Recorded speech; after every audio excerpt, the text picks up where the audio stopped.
Hey, it's me. It's Total Schmidt Show. We started late. Of course we started late. You should know that by now that I start late. Lots of times. We're live tonight, though. We are live streaming, and I got to look here. We already got sound issues. Get that out of the way. All right, man.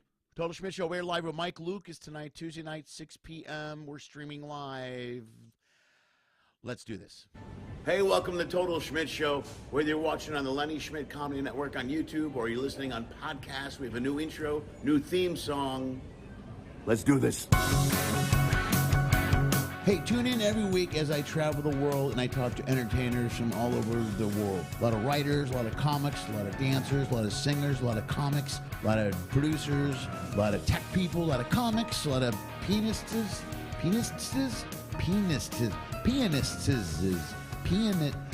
piano player type people.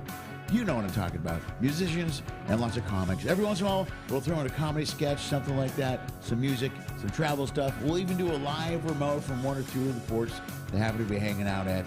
That's it. That's the whole show. Then I'm going to record it all and put it on the intraweb. Sometimes. Usually late. Always late. Maybe. I don't know. And weekly? Nah, maybe. Sort of.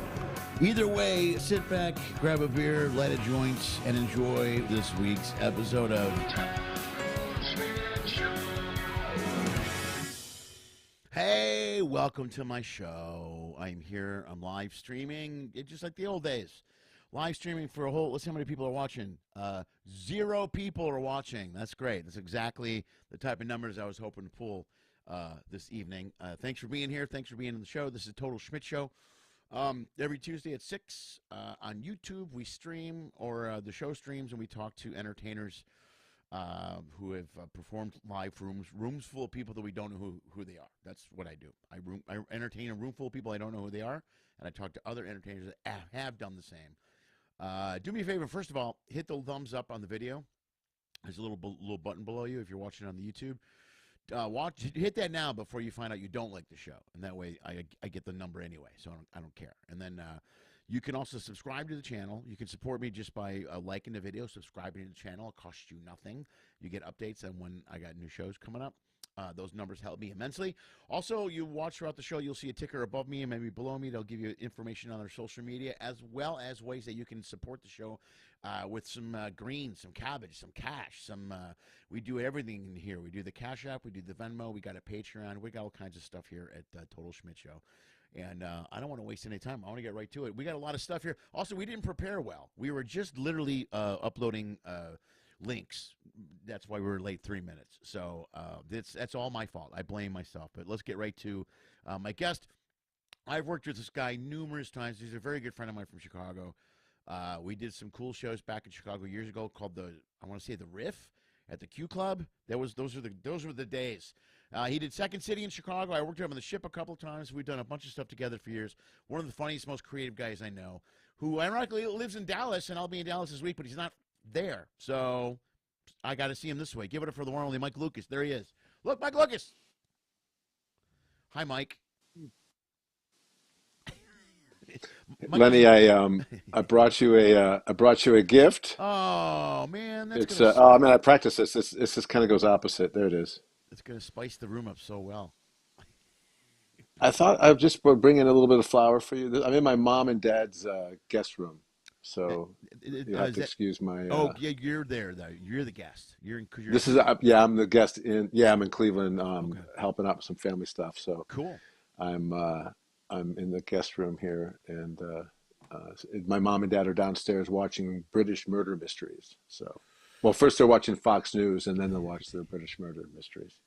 You remember that's good? My uncle does that. My uncle has Fox News on all day. All day, Fox News runs. Yeah, at my uncle's place. So that's got to be fun. It's like marching orders. Yeah. Get your talking points in order. Here's what you'll say during the day when you talk to those fucking liberals. Oh, can I swear? Yeah. Is this a swear show? Yeah, why not? Sure. I don't care. We have no viewers. I usually don't swear, but that one slipped out. Uh-oh. Here we go. Ben Maglo's here. He's a Green Bay I told you Mag shows up. Mags will always show up. Benny Boy is like, yeah, he's a good guy. He's one you can count on. Let's see, Was Ben here for the flower bit? Should I you should recreate the flower bit for Ben. I don't think redo the flower bit? Recreate it. There we go. Ben, I got you something. I got you a little flower. This is a pot. These are I believe these are impatiens. Is there called impatiens? I like them. Or there might be patience. I don't know. I call them impatiens because they grow so slowly. Are they real or are they fake? I think those are fake. Yeah, I was going to say you're hanging up. That's a lot of maintenance to hang up live a plant. I think those are fake. I think those are plastic. My mom has a lot of flowers outside, but that are real. But right on. She this is Cleveland, so she's got these flowers that'll pop up in April, and then it'll snow again, and then they'll just be like, man, we just planned poorly. Yeah, there's a nice spring freeze comes up and ruins your crop. Yeah. Right on. Yeah, but anyway, yeah. So I'm up here for a while, and I'm doing good. I'm working from. I work out of my laptop now. You know, as a writer, I kind of can work from anywhere. So I'm kind of based out of here, and just doing my podcast, funnymuscles.com. We do our podcast, and I don't know, man. I got. There's nothing coming up that I can promote. Well, you got just my books, dude. The podcast. I can't believe how much stuff I started digging around, looking at all your stuff, dude. This is a nice piece of work, brother. Thanks, man. It's yeah, thanks. It's funny that it kind of came out of like I knew I wanted to do a podcast that sort of promoted the books in some way, that was sort of geared towards new comedians. It's sort of for people who are just starting out. Like my books are sort of oh shit, sorry. Nice. my books are for whatever you do, don't knock over your camera in the middle of the shoot. We'll edit that part out in the That's episode 27 on your podcast right there. It says don't knock over the right there, how to manipulate wires. So in my book I sort of it's Finding Your Funny Muscle, How to Create Laughs Like a Pro is the first book, and the second book is Fine-Tuning Your Funny Muscle, and that's sort of the next step in the series. And so I put out to people, if you want my help, just reach out to me and I'll help you with some of the things that are in the book. And so this one guy reaches out. He goes, "Hey man, I'm an economics professor out of Denver. I thought it would be cool. I'm also an open micer. What if we did a podcast of you helping me become a better open micer using your book theories or whatever?" So that's what it became. And so he just kind of reached out, and we sort of got back and forth with each other, and then it sort of became this podcast. And so now we've just been starting to get guests on, and I was going to invite you to come on the show, and we have an opening as soon as Friday. And holy shit. Yeah, check it out. We'll be happy to have you. And we like to give pointers out to people who are just starting out, and just ways to sort of save time, that like sort of skipping the mistakes that I made in the beginning, and on my launch to mediocre levels. whatever you classify mediocre career that I launched. I am currently surviving as we speak. And as mediocre as my career was, it was like better than like a major percentage of most comics that try this, because it's such a difficult thing to make a living at, and it's such a difficult thing to especially nowadays. Remember the old days, Lenny, back when we were doing it in the beginning, like in the post boom era, like in the 90s. There were so many ways to make a living on the road. You could go to these one night, or there would be a weekend club associated with it. Well, I noticed now, I don't know how guys start out now. Like I book a gig once a month here in LA. I did it last night. And it's mostly comics that are working a lot. Jeff Tully came out last night, did some material. Hey, Jeff. So Jeff likes to come in and he got back up. Everybody gets up. Tony Diamond got up and did some time, Tony, yeah. So, but a lot of the guys that hung around at that time. And but we do. Jeff wrote a couple sketches we've done, but the whole point is kind of like working comics to work on new material. But then it's sandwiched by there's a lot of newer comics that are coming in, open micers that do at the beginning and at the end and stuff. So I like making sure I get everybody up on stage, and I kind of I do a book show, so everybody has a time slot. But I don't know how these guys start out. Like it's so much harder to start out now than it was years ago. Plus the mental game is different, because it's like you figure. They're like, if we get enough hits on TikTok, that's all they need. They don't. The craft of working on becoming a really good comic is almost disappearing. You know what I mean? Every once in a while, I'll see a few guys do it, but back then when we started, there was no YouTube. There really wasn't a lot of stuff. You had to go on stage every night, and we went to multiple shows in a night. You know what I mean? You do. Remember in that area in Chicago, you did 3 mics at the same night. You know, just bounce around. Oh yeah, yeah. The goal was to always be able to do more than 2 minutes. You know, you were trying to get your 10-minute audition set to be an opener or an MC, and so you're always trying to churn through material, and then when you get that set, then you work on the new one, so you could do a 20-minute, then a 30-minute, and you can be in middle. Yeah. Yeah. Yeah. It wasn't like, like combing through your act to try to find the 1-minute clip you can put up on YouTube that doesn't burn all your material. Yeah, right. Exactly. It's a totally different vibe now. You know what I mean? You had to back then. You had to have a lot of material and be able to get up there, and they approach it differently too. The younger comics, some of them approach it differently. There's a guy on the show last night. I think he went by the name Dakota Fry. Pretty sure that's not his real name. But he was funny. He was real clever. He wrote some real dark stuff. He was a really good writer. You can tell, like, it's cool. I still love open mics to do them, because every once in a while I'll see a younger comic get up, and you can tell someone really talented by 2 or 3 of their jokes. You go, oh, that was really well written. Oh, yeah. Oh, that was a really good joke. Yeah. And you know, as time goes by, they'll have more. You know what I mean? So, right. like I told this guy last night, I was it's a good writer. Yeah, it's cool to see someone young who is already in tune with their comedy lens, and they know sort of the take that they're doing, and then they're also they have that in tune with a good style that they present it with, and then when those come together, and especially if they have the look that supports that as well, like that's like the 3 the trifecta coming together on stage. That's cool, because when you see that with someone new, it's almost like it's like watching like a 5th grader who knows what they want to do for a living. You're like, wow, how did you get that so early on, man? That's too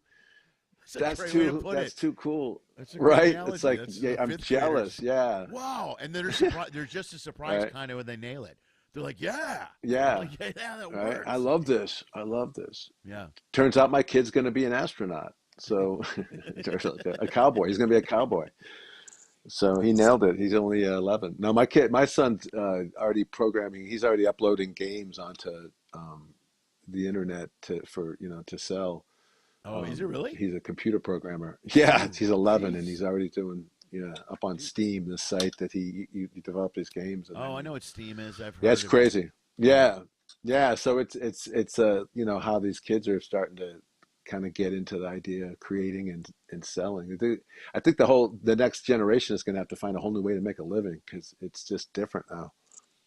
Well, we're all pitching our wares. You got to have multiple ways to make a living. You know what I mean? I think you got to have you sell games, like you do acting, you do stand up, you sell games, you do writing. You're going to have to diversify a whole bunch of stuff in order to make a living moving forward. My daughter does it. She does hair on the side, and she's been starting to do some modeling. Nice. You know what I mean? And she's been going to beauty school, so she also took acting class. When you say someone does hair, what does that mean? What are you talking about? Like, give me a little bit more context into what that means. Oh, I know what you're saying. Well, sometimes people have hair. Let me know. On top of their head. Go on. And then what she does is she cuts it down and styles it to make it look cool. What? Yeah. What? So I'm out of the People pay you to do that? People put a lot of work into making their hair What look good. A waste of money. What a waste of money. Man, I used to do a bit about that. Yeah, you know how much it costs to get your hair done? Oh my God. These girls pay like $150 for a session. And I see the dudes that all hang out at the barber shop, and they're paying at least $25 a cut, if not more. Oh, yeah, more. Yeah, like a guy's haircut's a good. It got to be right. Yeah, with tips and all that stuff. Yeah, right. Yeah, and that's like what, every couple of weeks, every month. Usually every month to 2 months. Anything longer than that. Now my thought is, how in the old days they used to have like in the revolutionary times, they would have wigs and they would be obvious about it. They wouldn't like pretend they don't have like now these hair pieces are supposed to be hidden. But I was thinking like you should be able to wear like a wig hat where you can I could just show up and just like, and there's, and it's like, whatever. I don't know how this looks. It looks kind of like I just woke up. Yeah. But so what, right? That's like if I had hair, like that's how it would be. And then you just Yeah, right. And then you show up, and then you just like, hey, everybody, good to be here. I brought a bottle of wine. Here's some hors d'oeuvres. Where should I put my hat? Should I put it, somewhere? I'll just wear it. I'll wear it. It's a little cold in here. I'll wear it in here. Right. And then you could just like, and then it's not a big deal. And then like, because then, I don't know, I think it looks better to have hair because it just is something to look at. The bald head is just so much. So, You should. I right. like. And then, You should. I like. That's a good. I would never know. That's a good look for you right there. You can even go with that right. with a Like, hat. right. Oh, yeah. You That's could do a true. hat That's on true. top of Hold that. on. Let me see. I could. You're gonna need more. Look at you. These guys. Right, man. This is the way to Yeah. go. Oh. Hey, what's up, man? It's really Yeah. great to be here. You know what? I don't often stop skiing just to do a podcast, but today I made an exception. How's it going? I like that, man. Uh-huh. Thanks, Uh-huh. dude. Thanks for being here. Oh yeah, it's great, man. I know you from a long time ago. I love wearing hats on wigs. That's the best thing because I think in the video that we're about to watch a little bit later, I have a wig on and I'm wearing a bike helmet on top of the wig. So that's a classic look to have Oh, that's the best. This is yeah. hang on.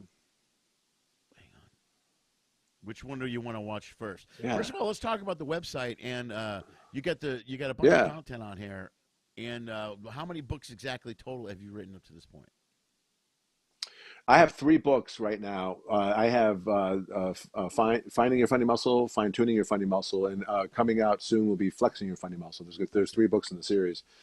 And the final book is about sort of how and when to begin to demonstrate your funny muscle, your comedy, your lens, and your humor blueprint, and all the heightening devices. And all those are like terms from the book. Right. And then the 3rd book I have is a collection of short stories under my pseudonym Max Gore. These are these twisted stories I've been writing since, I don't know, like the 90s when I was living in Chicago. And so I had these weird stories that I wanted to have a home for them. So that's this. They're I think there's maybe almost 20 of them in the book. So Well, that's. let's take. Well, I don't want to lose your voiceover, so let's make sure we keep that. And Oh, you're getting the. Sorry, I should cover. yeah, I'm a professional. I just stopped and just let. Oh, there we go. yeah, that's the big. That's the page. That's the first page of the website. Oh, yeah. This is the clumsy Aspie hole. Like that's sort of a lens I have where Aspie holes are. I always thought I was neurotypical. I always consider myself to be very normal, and so as I got older, I began to realize, thanks to hints by other people in my life, that I might be a little bit on the Asperger's sort of spectrum. And so I did a little investigation in that. And one of the things that people who are wired that way tend to do is they tend to they have a lack of so not empathy, but kind of like the ability to sort of see what the world from other people's point of view. Right. And so my wife was telling me about this video that she saw of a documentary with these Asperger's, and they were following this one kid around, and so he got in this conversation with a group of other students, and he was just going on and sort of bulldozing the whole conversation, talking about his math skills, talking about chess, what he loves to play, and no one else could get a word in edgewise. And so then after that little meeting, the documentary people interviewed him and said, well, how did you think that went? And he goes, that was wonderful. Those people were great. Oh, fun times. And then they interviewed all the other people, and they were like, what? No, that kid, like, we couldn't get a word in. That kid's a jerk. We don't want him around. He's, And so it made me laugh to think, like, wow, like, I have no idea how I come across. And so, I think everything is going fine. Really, everyone's like, what a jackass. Yeah. And so that made me do this series of videos, and one of them is what you'll see now. And it's idea of the guy who's like the Aspie. He thinks that everything went well. I think the one you have now, is it the driving? Yeah, I got the driving ones queued up. I don't know if that's the one you're going to show, but yeah, the driving one is he's driving to his doctor's office, I think, and then it cuts to the other is a bike messenger who has been affected by this guy's driving, And the Aspie is unaware of the fact that he has just basically ruined this guy's day. So, all right, let's get to him. This is the this is Aspie Hole driving, ladies and gentlemen. Let's get right to this.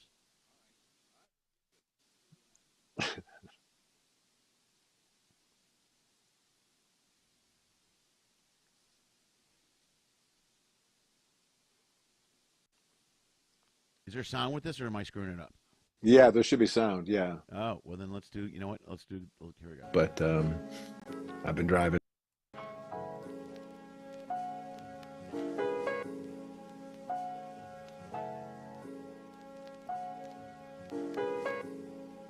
I live in the city, so driving can be tricky for some people, but I've been driving since I've been 16, so what's that, 41 years now. So I think I got the hang of it. This man was not good. His driving was no good. Yeah, I had to go to the doctor's office to get a prescription re-upped. The road is for everybody, right? And this man, oh, he was acting like it was all his, and it's not all his. It was everybody. Yeah, today was great. It was a beautiful day. I'm not sure this man has ever been behind the wheel of a car before, because he seemed confused by how it operates. You know, it's challenging in the city. You know, there's a lot of intersections where you know, everybody wants to do their own thing, and I get that. I'm at the intersection, and I'm waiting for him to go, right? Because it's his turn. I was like, you go. Like if everyone gets to the intersection at the same time, you go clockwise. You know, everybody has their turn, and everybody should know that. He kept yelling, it's clockwise.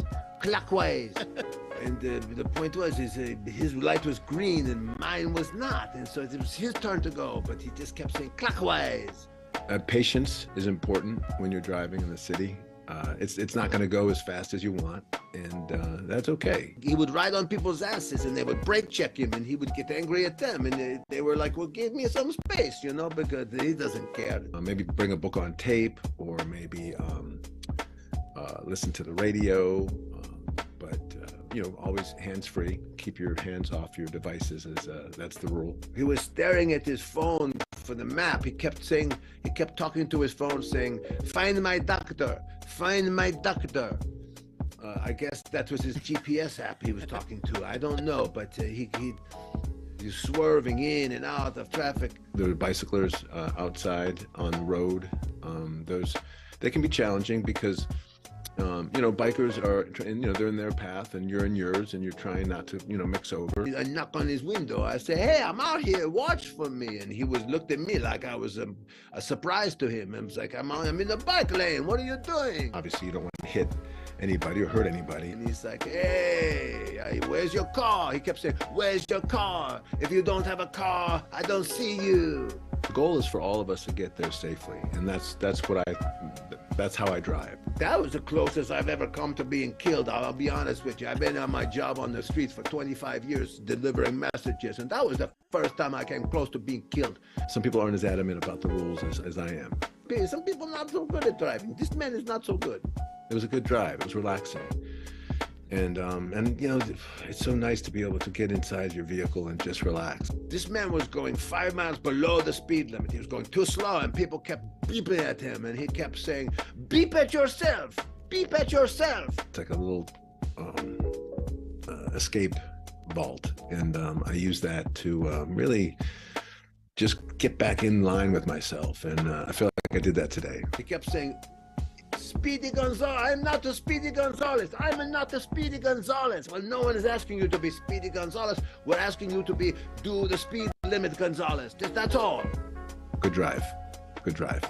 Oh, I have to call my wife because I have to tell her today is a lucky day. I'm alive.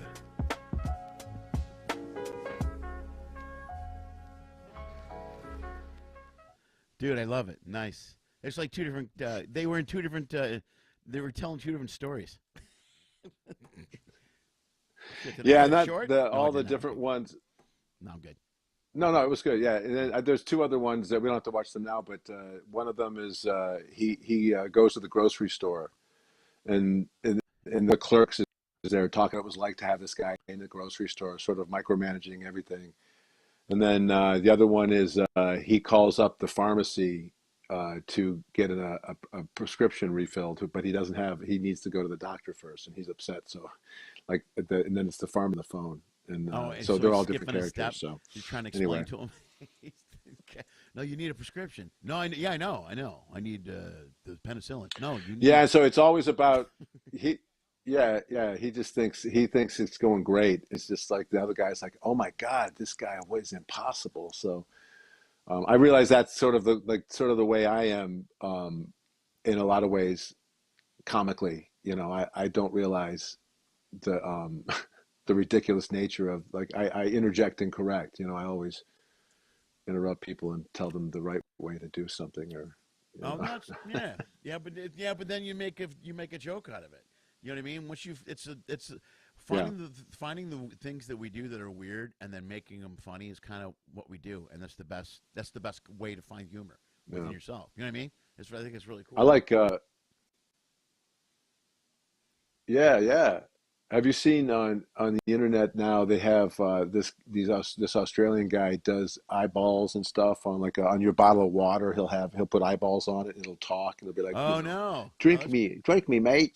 Hey Sam, what's up? And yeah, and so he's got it on he puts it on birds. He puts it on notebooks. He puts it on anything that's getting ripped in half. It's so that now the thing's got a life. So it's and it's really brilliant, and he even sells decals now that you can actually put on your things. It's gotten that big. So check for that. I can't remember I don't know the guy's name, but it's really brilliant.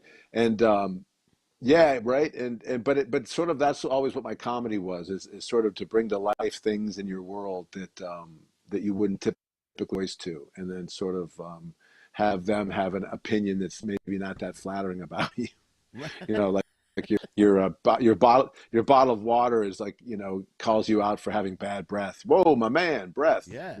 Sorry, Dasani, or whatever. Sorry, Dasani. We'll do now the My website. bad, Fiji. You got 3 different. I want to show the main because I showed the wrong page before. Yeah. All right. Let's do that. There we go. Cool. Okay, that's the front page of the website right there. Now you got 3 different books, man. Do you work with? Yeah, there it is. That's the book. Yeah, this is great, dude. Right? Is it strictly online stuff, or are you doing any type of class stuff, with the exception of that one guy you told me about? I'm coaching. I have clients that I work with. I've actually helped a bunch of people, and I have a whole sort of list of rates and stuff for that, and that's all come out of the book and stuff. But yeah, those are the books. That's Eddie Clark, man. You got a testimonial he read the book from Eddie and he was Clark. like, "We'll talk soon, my friend." Oh yeah, he was right. Oh, he's great. Yeah, I love Eddie. Eddie's great, and he's retired. But he was like, man, if I had read this book earlier, I would still be doing comedy, and I took that as a pretty good compliment. It's a huge compliment, given that he's a grandpa. Right? Yeah, he's got he had twins, right? His wife had twins right when he retired. Right? He's got and he always shows them on Facebook, so it's cool. Last time I worked that's what you use Facebook for, is to show your grandbabies, to show your kids. Yeah. And then that's right. Yeah. And those are his kids, right? I think he's also twins. a grandpa. Yeah, the last time I worked with him, he's got generational. Yeah. He's got the wife. He's got now they have the twins because he was just getting ready to retire, and she was pregnant. And he said when the kids were born, he was done. Yeah. So that's what happened. So, yeah. And good for him. He's home. Yeah. Being on the road when you're little, it's tough when those kids are little, Yeah, I know. I mean, it was kind of forced on me when my kids were mid, 7 to 12-ish. You know what I mean? For the divorce and stuff. I didn't want that to happen, but, it did. Yeah. But I remember going on the road years ago with Mike Toomey when his boys were little, and we'd be gone for a week. I'd come back, and they'd look different after a week. And you're like, oh, man. Isn't it something? Yeah, right? Because your kids grow so fast. Right. You come home, and you're like, hey, remind me? Yeah. Oh, yeah. Let's see. I'm the guy who was here. I'm in the front room. I could explain. There was just a story I read recently. ABBA was talking about how they would go on the road. They came home and their kid didn't recognize them, and it was a traumatic experience for the blonde, the woman.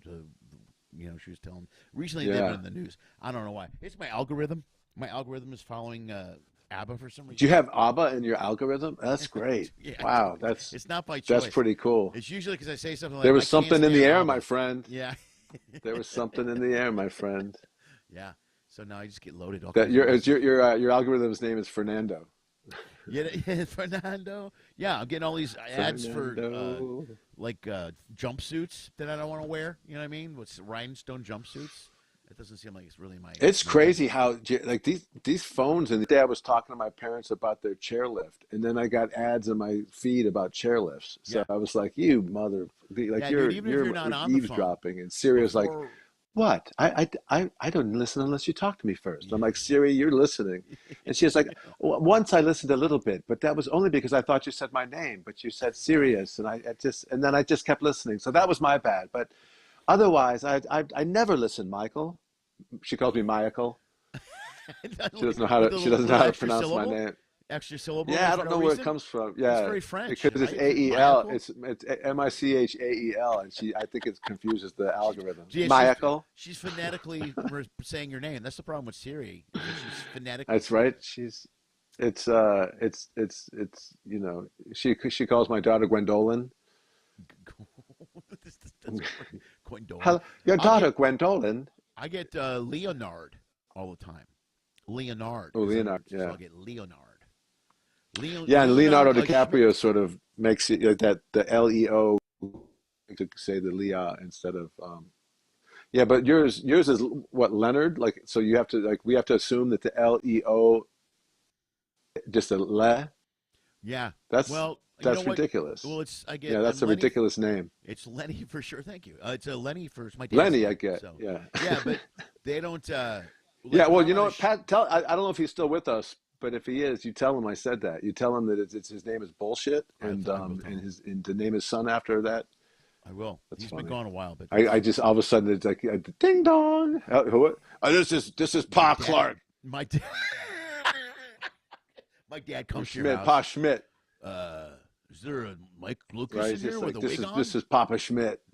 Papa Schmidt. That's what. Yeah, that I can. Do you call him Papa Schmidt? No, That's we funny. don't call him. Papa Schmidt. That's No. On a ship, people call me. Is he Leo. is he the one with the? Sense. Everybody calls me Leo. That's funny. I can live with that. Is that because you're on the front of the stern, just letting the wind? I look just like him. Crawl When I'm through on a your ship, I look goatee. just like him. I usually have that party downstairs. Uncanny. It's uncanny. Yeah, it is uncanny. It is. It's pretty remarkable. I know. Yeah. You're always drawing the staff when they come out of the shower naked, and they're like, "What are you doing?" I'm Leo. I have to do this. I'm doing a chalk drawing. It's art. It's not gross. It's hard to find someone to pose naked for me. That's the hard part on the ship. Do you want to go sit in the car and just draw a sketch of It really is. It really is. Dude, I love your website. It's really cool. I know you're not doing any you more got, listen, I'm stand-up trying to eat. anymore, right? Thanks. Well, dude, I'm getting to the point where I want to, and I'm not sure how to get back on stage because I'm sort of right now in Cleveland, and then I got to go back. I'm going back to Dallas at the beginning of next month. So, right. But I'm really thinking about of doing it just to get back on and to hear the crowds again. And you know, it's been a while since I've heard. You suck! Get away from the stage. Why? Shite. Are you wasting our time?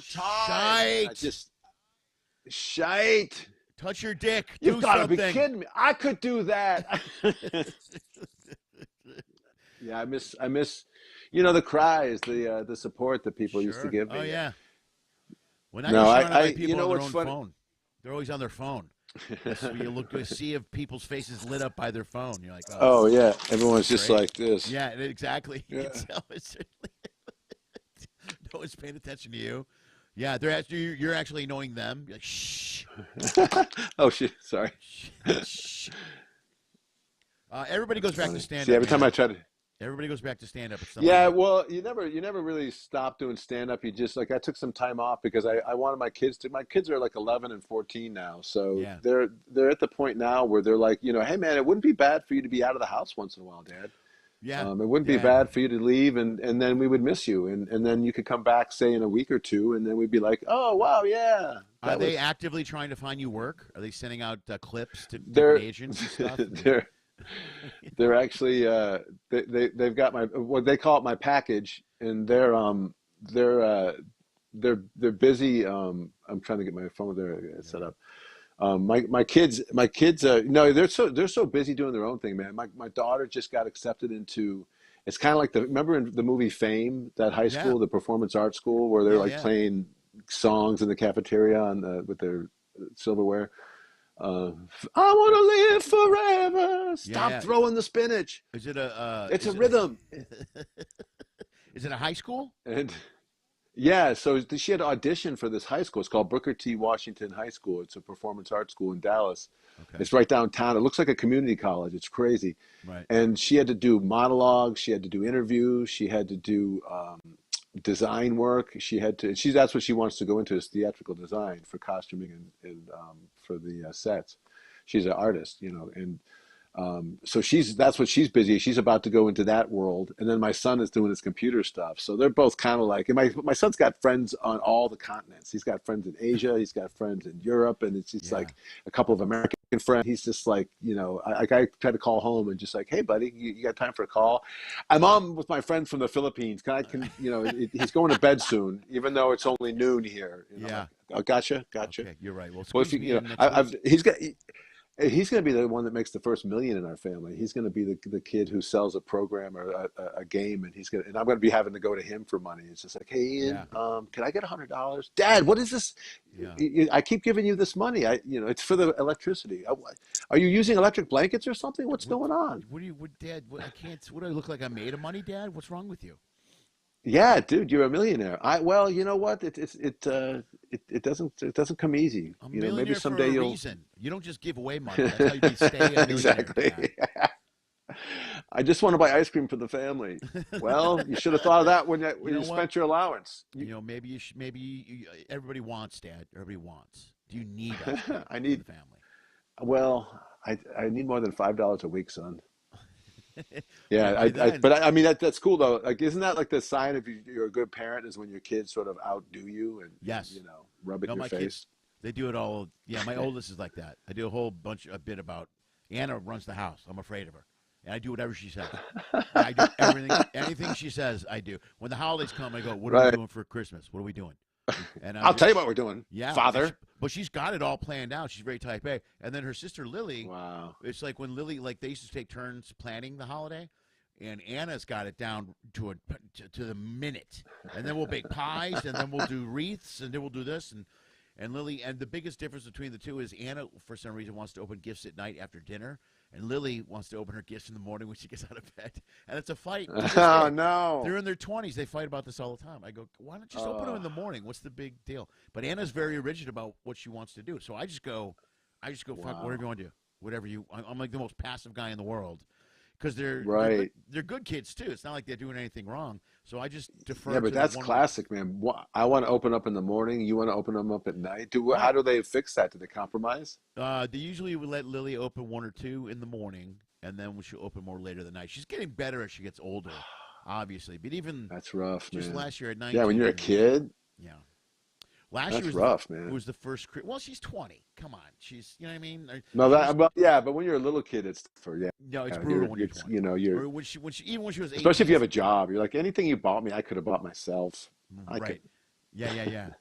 And we all order we do this thing now. We've used this app called Elster. Have you ever heard of it? It's an app. No.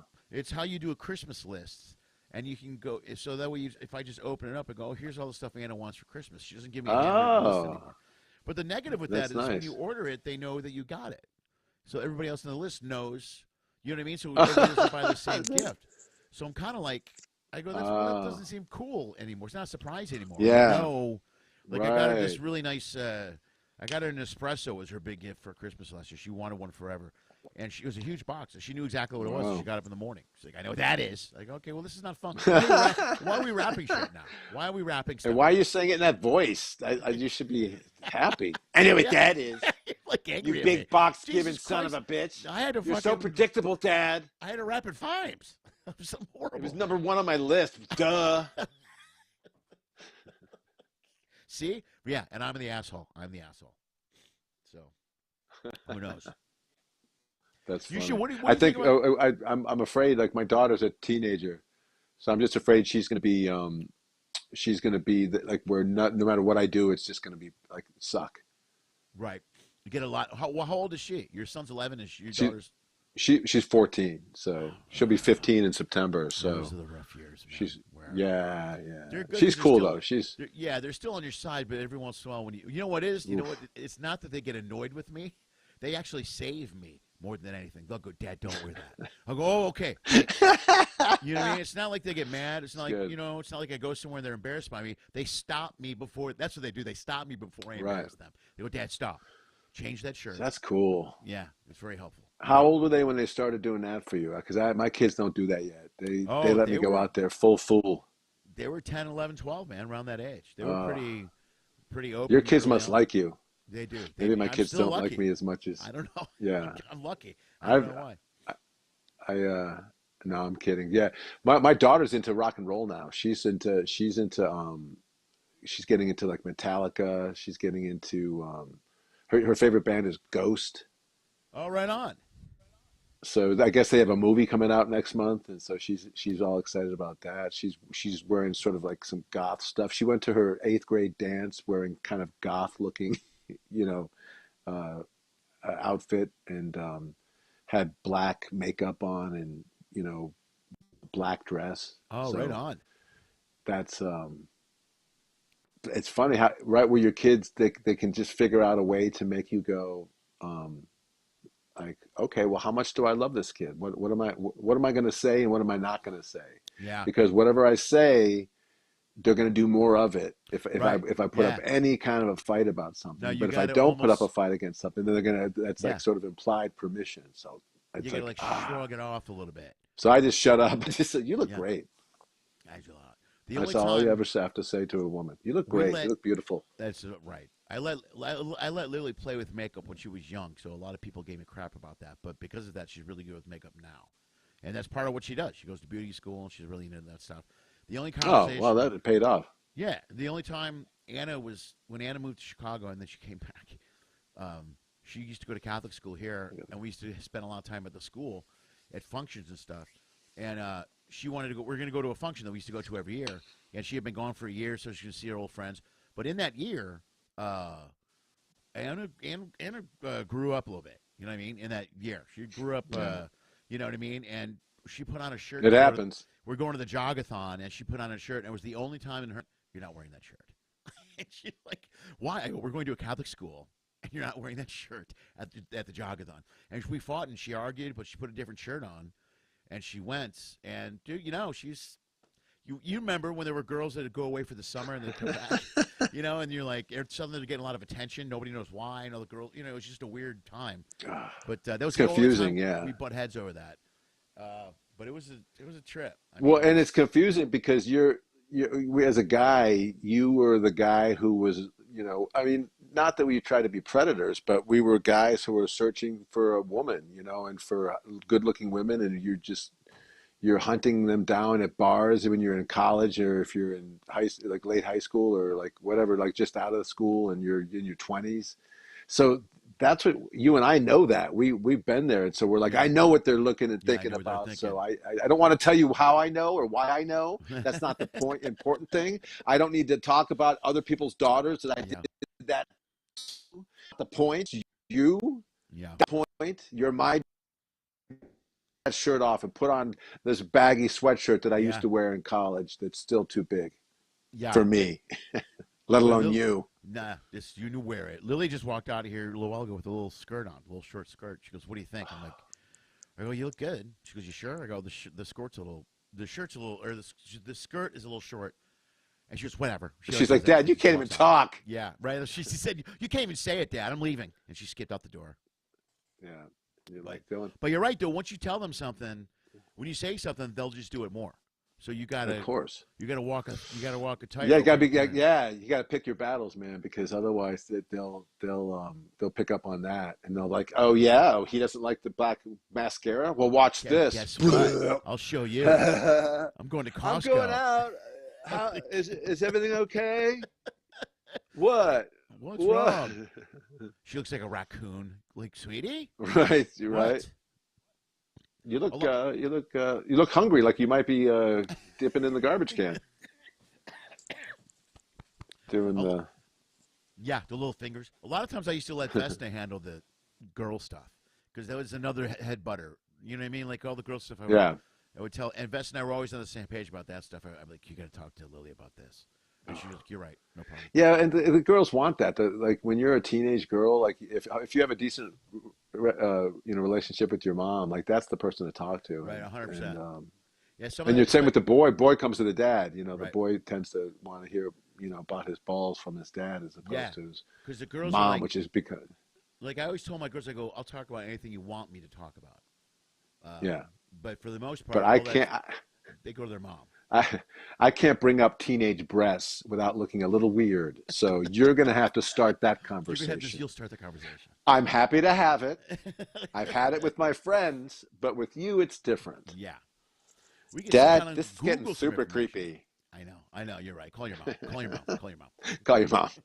I tap out. I tap out. Tap out. You know what helps too sometimes is we used to have them talk to aunts or a friend of the family. Like sometimes they can open up to an adult woman more than they'll open up to their mom because they don't feel like you're talking to their parent. Right.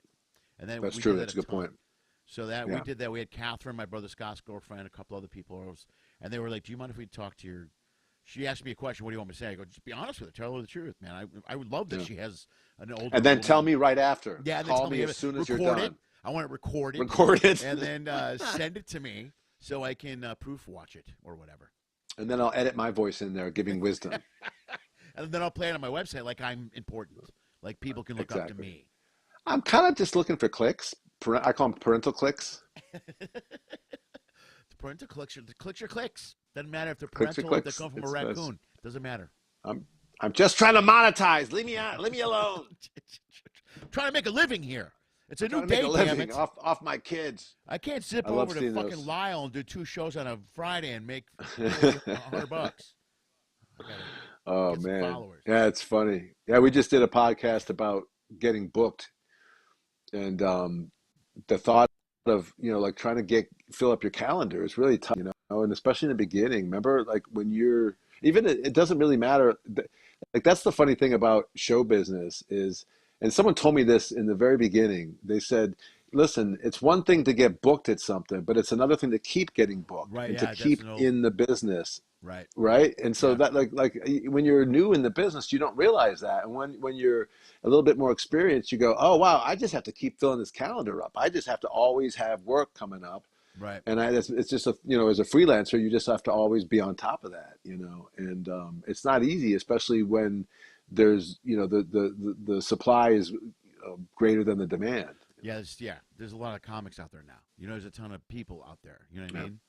And luckily they can only do 8 minutes. Yeah, that's the other thing is there's a difference between, like we talked a little bit earlier about, if somebody watches a 2-minute clip, they go, this guy would be great for our Christmas party, and you book him and he's only got that 2 minutes. You know what I mean? There's a difference between. Then he's like, so what do you guys want to talk about? Yeah, what do you guys want to talk about? Where do you work? We all work here. All of us what do you work do here. This is what we do for a living. This. That's the answer everyone's going to give you. So you're ruining it. You're ruining our living is what you're doing. That's what you're doing. You're ruining our Christmas. The Christmas party is ruined. Why don't you just collect the presents from under the tree and leave on your dog-pulled sled? Yeah. Didn't he have his dog pull it? The Grinch had his dog pull his sled. And he does the same 2 minutes like 6 times. He's like, let's do this again. And then like, no. This time I need something you might find in your trunk. This time of your car, not in the attic. Different trunk. Sorry, that's my bad. Give me something you might find in a refrigerator butter tin. Anyone? Butter? A stick of butter? Let's go with that. Thank you. Okay. Thank you. Butter. Let's go with butter. We take you now to this butter factory. Whoa! Calm down who there. Turned up the heat? Calm down there. Stop. I'm sorry, but someone turned up the heat and it's just slippery as hell in the butter factory. Who's cooking popcorn? This is the worst Christmas party ever. Somebody's head's hanging down. Oh my God. Well, yeah. You know what you should do, man? Have you thought about, if you're thinking about doing stand-up again, You should hook up with maybe TK when he's the guy. That's where I'm playing this week. You should maybe do a couple spots there, but you might want to look into, I don't know if you want to think about it, dude, look back into the ship thing, because you can do a quick ship gig and be back in a few days. You don't need to be gone for 2 or 3 Yeah, weeks. I have to get like the rust blown out first. I haven't Right. been on stage for like 10 years, Yeah, it will so take you long. I don't even know if I can do it again. I don't think I so. know. But you And had that weird feeling. I know. You feel like what if I oof. forgot? I had that. You know, COVID. here's what's What funny. if I'm not funny anymore? Fuck. I had this situation happen with my eyes, and I couldn't drive for like almost 2 years. And then I got a prism on my glasses, and it made me able to see straight again. And it was just a weird situation. Nothing bad, but just like a weird, like, I guess you're getting old eye thing. And so after 2 years, I said, I got to start driving again. And I was really afraid, just like with this comedy. I was like, can I still drive? Can I still do this? So I went out in my parents' neighborhood with a car that, when there was nobody around. And it was like immediately I was like, oh yeah, okay, this is easy, And I was right back. And I know that's going to be like that with comedy. I'm going to remember like, the best parts and then have fun with it again. But that first moment, you're just, you have that imposter syndrome where you're like, I don't know if I can still do this, man. And I mean, you've been with these modern crowds, these woke crowds. Like I would do stuff like, the National Stutterers Association, otherwise known as the NSSSSSA. And like that joke might not get a laugh anymore. Like that might be people are like, hey, my dad has a stutter. That's not fun, And so it's like, I don't know what, like, I feel like I'm an old guy who might be embarrassing himself with unwoke comedy. Like, what do you mean you can't say retard? Since when? Yeah. Since when? We're When did the taking Wall fags Street, come up with that? Well, you 1927, can't right say any now. of that. Don't say any of that. Like none of the stuff you can say. It's Right? not as And bad it's as like, it used to be. It's actually, I think the pendulum is swinging back the other way. It's not as bad. oh, is that true? Oh, that's good to hear. Yeah. Yeah. Ever And, since Chris Rock got slapped, everything switched back everything to switched back. Well, I think when pity Sean for the Gillis comedian. hosted SNL too, a lot of people went, okay, I think we're done. I think we've gone full circle on the canceling thing. Right. Right. After the guy that hosted the show that got fired from the show 2 years earlier because they Right. worried Isn't about that funny? a tweet from 2 years earlier than that. Yeah, which. Yeah, that's rough, man. That was a rough.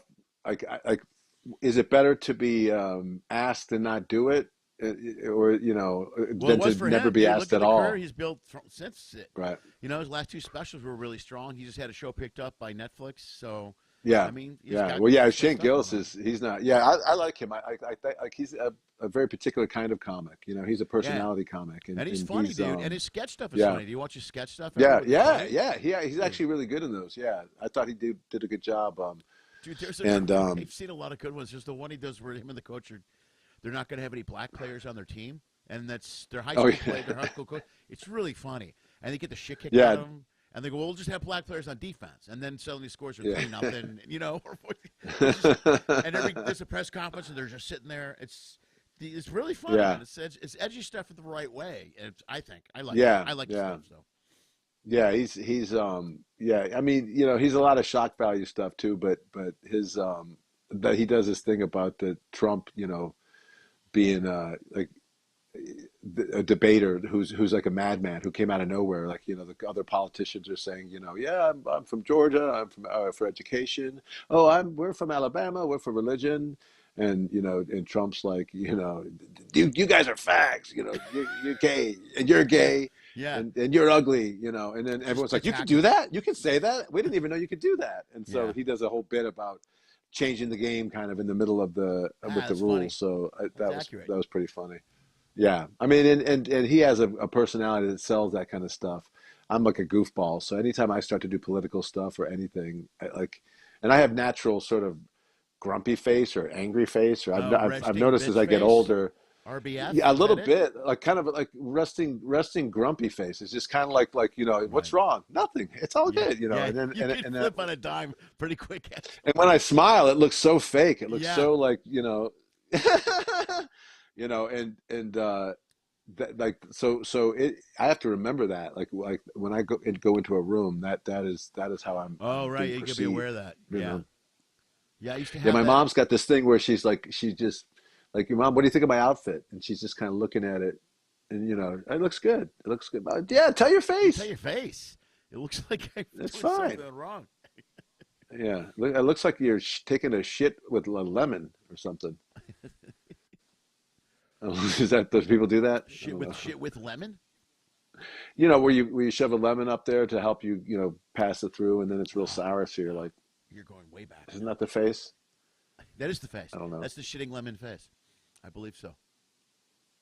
Anyway, that's a perfect segue for my next bit, which is Yes. about barfing watermelons. No, We're covering all the bases today. I like it. right? Time to get the wig back on. Time to get the wig back on. Often I like to put it on backwards because backwards gives it a little bit of a there's a different look to it. It's got bangs kind of. So this is like real. And now the funny thing is when for a while I grew a goatee like how you have, but I have now like super gray kind of coming in. Okay. So if I wore this wig with a gray beard, it looks like, where's your van? I'll tell you where my van is. It's behind the liquor store where I parked it. From what I can remember, it's like, I tell you what, I'm going to get a gun right now. I'm going to purchase a new one because my old ones are getting rusty. No, that guy would never have a rusty gun. No, yeah, there's I no way it up. those guns are lubricated on a weekly basis and cleaned. And Yeah. ready to go. When I was doing Second City in Vegas, there was one scene I played a grocery clerk, and I took a string from a wig, like a thread of it, and then I had it where I could glue it in the moment because it was just one scene in the middle of a whole bunch of sketches, and then it went across my hair, so it had like a real sort of a comb over thing. Almost So like a long comb it was over. Yeah, right. so it was a comb over that would be like this. And it was great because it so changed the look of the guy. So it was like right like that, and it came from down here all the way over. Right. And I remember that was a pretty good look. Yeah. That was working with Jason Sudeikis. I was working with Kay Cannon. I was working with Seamus McCarthy. Wow. Our director was Mick Napier. Oh, dude, I just heard Mick's name somewhere. Well, I talked He's to someone. great. He's great. All of them are great. I just worked with the kid out of, you know what? Frank Coyote I worked with. He did Second City in Cleveland, I think. He did. Did he? Okay, yeah. Yeah, and I guess Napier's name came up because we were talking about stuff. Yeah. We were around that time was the '90s when we were both. I was at the I.O. and we were doing that riff show and all that. So much cool, really cool creative stuff going on. But Mick was back there then at that time at the Annoyance. Yeah, doing his thing. Yeah, he's really good at. He can take a troupe of people and find out what everyone's strengths are, and he can sort of manage a show around that and help the the writers in the troupe sort of formulate the show and give a bigger picture look at it. And he's really good at all that. And he's really cool about his notes. And he's like he doesn't put up with bullshit, but he's not a dick. Like he's so like directors like that are really cool because they can give you guidance without making you feel bad about the choices that you are making, because sometimes they see a bigger comedic picture than what you're looking at. Right, and they get right to the point. You know what I mean? Sometimes if they're full of shit, there's so much fluff and beating around the bush, that it's better. I always like any acting coach in LA. I like guys that were a little bit harder on me, because I'm like, okay, I got that. That's cool, because I didn't like to waste some time. And I got really frustrated. How are you with feedback like that? I'm great with, actually. I'm really good with it. I can be, it crushes me inside, on the inside, I'm like, oh, I'm a failure. But on the outside, in the big picture, I go, oh, I should be this or I should be better. But usually with direct, and I'm better at it now than I was a fan. I always tell this story right after I got divorced. It was not a good time for me. But I had a panic attack. Oh, no. Those are like horrible. Yeah, it was like a big audition. Those there was are a lot horrible. going on. It was producers. There was like at least 8-9 people in the room. And I just snapped. Oh, no. Yeah, it was rough. It was a hard time. So I heard it feels like a heart attack. I've heard like you seriously think you're having a heart attack. I could reload. I go, can we start over? And they or a stroke or something, like a major medical malfunction. And I got 2 or 3 lines out, and I just went, I can't do this. But the cool thing was, it was Valco Miller. It was a big casting agent here, and they called me back in about a month later for something. And I was like, I go, hey, thanks a lot for giving me another shot because of what happened last time. They go, don't worry about that shit. Stuff happens. We're all human, We all have these things. And it was That's cool. Yeah, it was really, really cool. So, but before that, I would That's get shocking to hear, but I like to hear that. Yeah, they were doing Yeah. like when you do it for a living, the actors and the casting people, you realize that everybody gets it a little bit more. It's not this end all.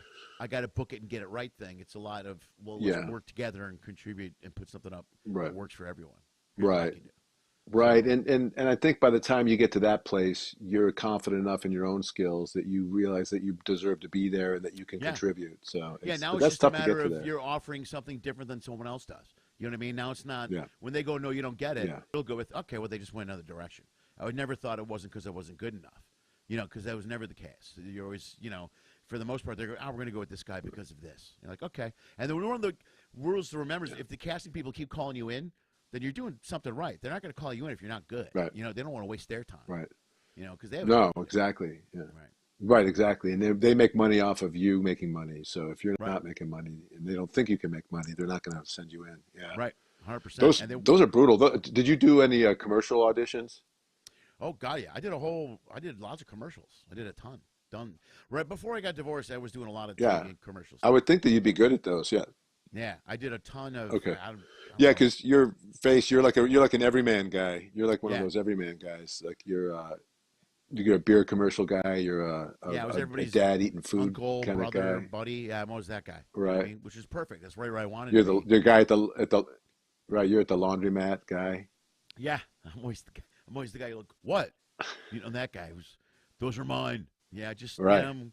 those that guy. Yeah. That was cool. It's good. Yeah, every commercial has that guy. It's not the lead guy, but it's like the second or third tier. And yeah, I took a commercial class this in LA, and I by the third class, the guy was so good at teaching that I realized I didn't want to do that anymore. Oh, He, I realized like he was so clear about what the business of commercial acting was. He goes, right. you're not an actor, you're a marketer, and so it's about what you look like and how you present. And one of the ways he demonstrated that was really fantastic. And I could tell that I wasn't meant for this. And one of the things was, okay, so we're going to do a commercial about, you're going to be a beach person. You're going to be a shiny, happy beach person. And you're going to be, we're going to ask you a couple questions. And then we're going to record you answering the questions, and that's what we'll do. That's how they're going to decide whether or not you get this commercial. So they're asking me things like, you know, where are you from? Oh, I'm from Dallas. I grew up in Cleveland, but blah blah blah. And so all these questions, and then so they tape me answering these questions. I'm talking to them and doing this, you know, and feeling like I'm really getting into it. And so they stop it, and then they replay it, and they go, now we're going to replay it, but with no volume. So we're just going to see if you look like shiny, happy beach. So the whole time it's me going like this. And they're like, okay, so in a commercial world, you can't shake your head. good. No, you gotta nod your head. Everything's got to be positive. Yes, Yeah. everything. And I was like, fuck this. Yeah. I hate this.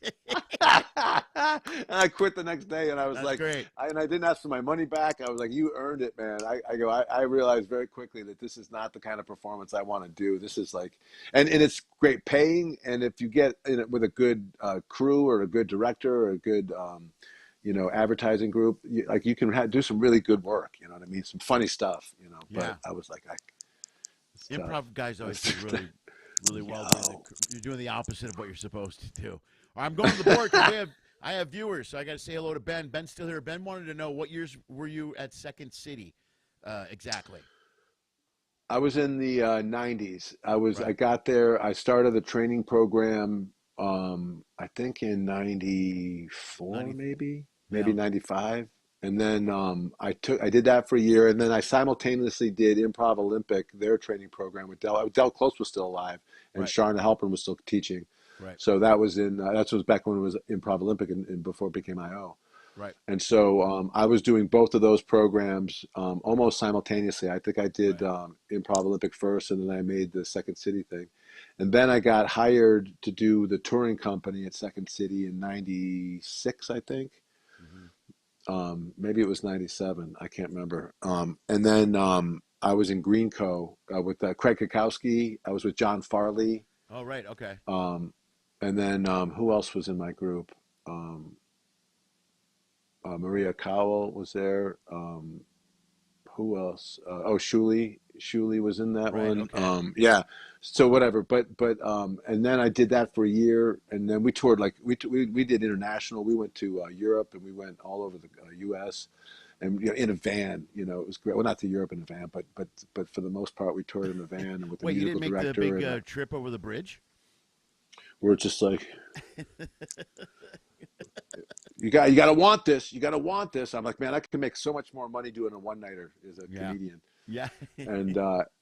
And so then after that, I began to do understudy the main stage there, and I was working for Jim Zulovic, and that's when I got to work with Tina Fey and Rachel Dratch and Scott Adsit and Right. that whole group. They were just brilliant, and it was. And Jim Zulovic, the guy who I kept understudying for, he loved to drink and he loved to party. He loved the Cubs, and so he would be like, "Hey, Mike, are you gonna?" I wouldn't plan anything on Friday night around the second show. So then, sure enough, I get a call and say, "Hey, can you come in and cover Friday?" And I'd be like, Yeah. "Yeah." So Oh, that's cool. did that for a while, and then I got booked in the gig in Vegas in the year 2000, whenever 9/11 was, so 2001. Okay. So I was in Vegas. I was there starting in January, and I worked to the end of that year. Right through the 9/11, Right. craziness. And then that's when I went back to LA. Okay. Here's But another yeah, so that question. was my second city sort of thing. All right, Ben. Well, I love Ben, questions. he didn't work with Chris Farley. He worked with John Farley. You didn't work with my ex. John Chris Farley. Farley. But I worked with. Yeah, I did. I did some shows with him. I did some improv with him, but it was sort of towards the end, and it was a little bit rough because he was going through some stuff. Right. Right. Okay, Yeah. so that's it. And Lori's here too. Hi, Lori Solanka. Lori likes to watch the show while she's at work. So that's. Oh yeah, hey Lori. So good for her. What does she do? Do you know what she does for a living? She's a nurse. What? She's a surgeon. Surgeon. I meant surgeon. I think she works at like a. She's cutting into someone's pancreas right now. She Just laughing.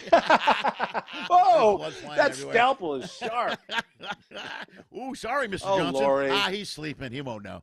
He's Okay, sleeping. He's poke. fine. We'll stitch it up. We'll stitch it up. And speaking of stitches, these guys have me in Guys are total killing stitches. me. They're killing me. Speaking of killing, I think we just lost Mr. Johnson. Oh, Tell you what, don't call this until I leave, okay? don't call this in until the show's over. Yeah. These guys are These fantastic. guys are great. I'm not going to stop anything for this. So she's a nurse. So she actually does all the work. She works at, I want to say she works at a retirement community. She's like a caregiver at a Oh, retirement cool. community. But it's, Old folks. yeah, that's what, let me double check. That's a cool. That's boy, that's tough, man. A lot of old folks a lot of times they forget who you are. And Yeah. She a lot did of it all times through they're, COVID too, man. She was doing it, Wow. during the rough time, the rough patch. So we love you, Lori. Go nurses. Nurses and teachers are underpaid and overworked. Or is it overpaid and underworked? Something like that. What is it? No, not overpaid. Underpaid. Underpaid and overworked. Right? Who's Yes. overpaid and underworked? Someone is. I know Overpaid that. and underworked. Those are Those are the ball influencers. players. These damn the ball the players. influencers. Yeah. The ball. That's all the old generation. Back in my day, they had double jobs. They would Let me tell you during the rest of the year they'd work as a painter, You know, like a plumber. You remember when the football plumber. players They'd be a used to plumber. bricklayers? Kareem Abdul-Jabbar fixed my sink. I'll tell you what. Those are the days. So they'll bring back those days. Yeah. You know what? I tipped him an extra $5 too. I'm just saying. You know. I was happy. He was so happy. He was He was gonna buy lunch for a week. He was happy. It was 1952. All right, man. Let's wrap this up, dude. We're over an hour, but I want to make sure I plug the site. Well, dude, you got a ton of content on here, man. You do a video with each. How's the podcast going, and how many episodes are you up on now? We just did our 14th episode, so we're still pretty new. We try to get one out at least once a week. I should say like about once a week. You know how it is. It's I love the wig work. I love. Right? Yeah, I do. Yeah, that's all that stuff. Man, my dentist got me high. He's the first one that gets me. Oh yeah, Diary of America's Shrink. That's a blog, but that's where you have America. Like it's Uncle Sam is getting therapy, and so it's his conversation with his therapist. But he's America, so he's sort of like the rough and tumble America guy. Oh, on really? the couch. Oh, that's Yeah. funny. So, but he's Uncle Sam. So he's bragging about his, his beef. Is it a lot of I used to be somebody, that type of approach, the Uncle Sam? What's going on? No, a lot of it is the therapist is trying to help America understand that it's a new, like, change has to happen and we have to move forward, and Right. and it's not always about what we were, it's about what we can be. And so there's sort of like an underlying humor of that America is sort of kicking and screaming into the future, kind of a thing. you know America likes to rock. America likes to swipe left. Yeah. Dude, I love this. Yeah, dude, your site is really Yeah. elaborate. You got a lot of stuff here. Thanks, man. Yeah, no, Thanks. thank you. Looks like you're working your ass off. Yeah, funnymuscle.com. We take any visitors, any suggestions, nobody ever comments, man. Do people comment? Like sometimes I realize that some of the comments are porn sites and they have like a I get that a reverse lot. link that they do. And I was like, Right. and it's a real generic comment. Like, your assessment of the subject is spot on, and I will continue to listen to your material. Yeah. Oh, whoa, thanks. Well, It sounds like you really absorbed what I had to say. Yeah, right. Thanks for taking it in. No, I get a lot of bots, and all my bots, they'll show like an icon or a picture of the person. It's always like a really hot girl in her 20s. Yeah. It's always like... I'm real big with that demographic, too. It's amazing. Yeah, dude, they love it. And they think I'm handsome. I get it all the time. Like, you. Right? Robots love me. Robots love me. Robots think that I'm, extra special. Yeah. I'm waiting for them. I'm waiting for Elon Musk to create the robot that I can bring home. Then I don't have to go anywhere. Oh, yeah, bring her home. See? Because apparently bring I do her well with into robots. Hello, Mayako. You look good today. Welcome home, Mayako. Thank you, robot. Thank you, robot. Why don't you slip into something more comfortable? I'll take off these bolts. And I'll oil down my joints. Okay. This is getting a little crazy. Wow, oil. Well, I don't know. What did you have planned for your robot? Did I misread the room? Were we not? Were these not fuck robots? I thought these were fuck robots. My bad. Sorry, Laura. She's a nurse. She can take that. She can take that. She's seen way worse in X-rays at the shop, at the old folks shop. She's trying to. I accidentally fell on it and it went up my butt. I wasn't doing anything weird. I tripped. I fell. And I couldn't get up. An entire monkey wrench? Yes.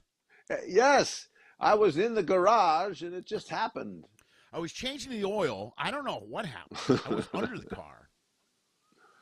Oh, Grandpa, you have dementia. I know. All right, man, let's wrap this up. Mike, thank you so much. Dude, yeah, thanks, Lenny. And I'm kind of bummed I'm not going to see you this week. So enjoy Cleveland. Yeah. Do you go? How often do you go to Texas? I'll get back there. I do twice a year, so I'll probably get back there later in the year. So. Okay. Yeah. I'll come by and I'll watch your set and I'll critique you and give you notes afterwards and just see how thick your skin is. Yeah, just to I'll heckle for sure. Sit right up front. I was helping, Lenny. I was helping. You sit right up front and take the whole table. And just the whole time, dude, we were killing. We should tour with this. Just you start saying stuff and I interrupt you. It's awesome. Look it how felt much, great. It was how much they liked it. They loved it. They loved it. Right? I have to do a new Ask Behold video. And then you have to do a cut to you. It's like it was horrible. I couldn't do any of my bits. He kept interrupting me. Dude, he wasn't listening. I had to throw 3 bits away.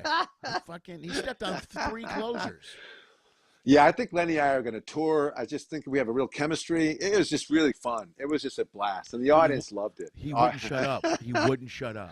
He just the audience was like, "It's not about him." I don't know why he kept talking. At one point, he was having a conversation with himself during my bit. With himself. I don't even understand how that worked. He kept pulling his wig out, and he kept talking to himself with the wig. He like a second character, and he would move from one chair to the other. He would go, "What do you think?" He kept putting the wig on his hand, and he was like doing "Hello, how do you do?" He kept doing that. It was weak. It was weak. Well, that part actually was pretty good. That part he was killing. That part. But everything else was just lame. I'm stealing. I got to give him that. I'm stealing that part. All right, brother. All right, brother. Well, I'm gonna have you on our podcast. I'll text you. Yeah, let me know. We'll figure out a good time, man. I got some time open in June. We'll bring Ben and Laura over. We'll bring her over to the dark side. We'll get it. They'll come. They follow me wherever I go. They're great. They were my I love it. viewers. I was nice enough to Like get they're them. super fans. They are super fans, actually. They're the greatest. Yeah. I used to have a group of super fans. I loved them, man. They would come like to different cities to see me perform and stuff. It was great. Yeah. It was you felt like oh, this is what it must be like if there was like 1 million of them. Yeah. I just my have 5, like 8. my pack of 5. I have 8. Yeah, like a group of like 8 people. You had 8? Oh, good for you. Good for you. It's pretty good. Well, it's good numbers. A butcher's dozen.